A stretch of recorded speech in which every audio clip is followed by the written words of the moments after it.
waxaa xalay ka kulmay hotelka Radisson Blu ee ku yaala magaalada Addis Ababa caasimadda dalkaasi Ethiopia taliyihii hore ee nabad sugidda Soomaaliya Mudane Cabdullaahi Sanbulshe iyo sarkaalkii ka tirsanaa jabhadda ONLF ee lagu qabtay gudaha Soomaaliya Cabdikariin Qalbi Dhagaxa iyadoo ay kulankaasi soo abaabuleen sirdoonka dawladda Ethiopia. Sanbulshe ayaa tan iyo intii xilka laga qaaday deegaan ka dhigtay dalalka Ethiopia iyo Imaaraadka ayaa maalmahan ku sugnaa Addis Ababa. kulankan Cabdikariin Qalbi Dhagax iyo Sanbulshe ayaa looga gol lahaa inay ka heshiiyaan waxyaabihii dhexmaray iyadoo ay wararka qaar ay sheegayaan in maalmaha soo socda la sii daynayo maxaabiista siyaasadeed ee ku jira xabsiyada Ethiopia.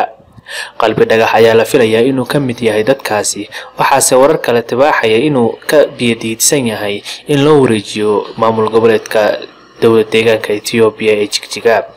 isaga oo codsaday inuu iska joogo Addis Ababa inta laga dhameynayo wadahadalada haatan u socda ONLF iyo dowlad deegaanka Soomaalida ee Ethiopia. waxaa jira tuhmo laga qabo in qorshihii lagu dhiibay Qalbi Dhagax uu ahaa mid ay kasoo wada shaqeeyeen dowladda Ethiopia iyo taliyihii hore ee nabad sugidda iyo sirdoonka qaranka Mudane Cabdullaahi Maxamed Cali Sanbulshe, iyadoo ay gadaal ka riixaysay dowladda Imaaraadka Carabta oo adeegsanaysa dowlad goboleedka Galmudug.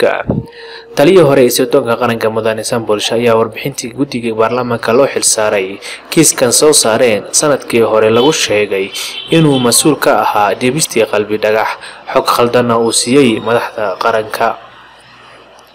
lama oga in wada shaqeyn hore ka dhaxaysay Qalbi Dhagax iyo Sanbulshe, balse waxaa jira tuhmo laga qabo in kiiskan Qalbi Dhagax oo idil u ahaa mid la doonayay in dowladda Soomaaliya lagu wiiqo taageerada ay ka haystay shacabka Soomaaliyeed haatana dantii laga gaaray.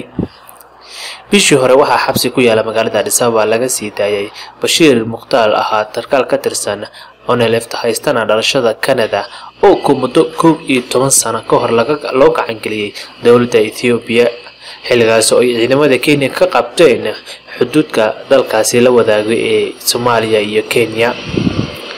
ra-iisul wasaaraha cusub ee Ethiopia Mudane Abiy Ahmed ayaa wada isbedel siyaasadeed oo ku doonayo inuu cafis ugu fidiyo maxaabiista siyaasadeed si heshiis dhab ah loo gaaro jabhadda Oromada iyo Soomaalida ee ku kacsan dowladda Ethiopia.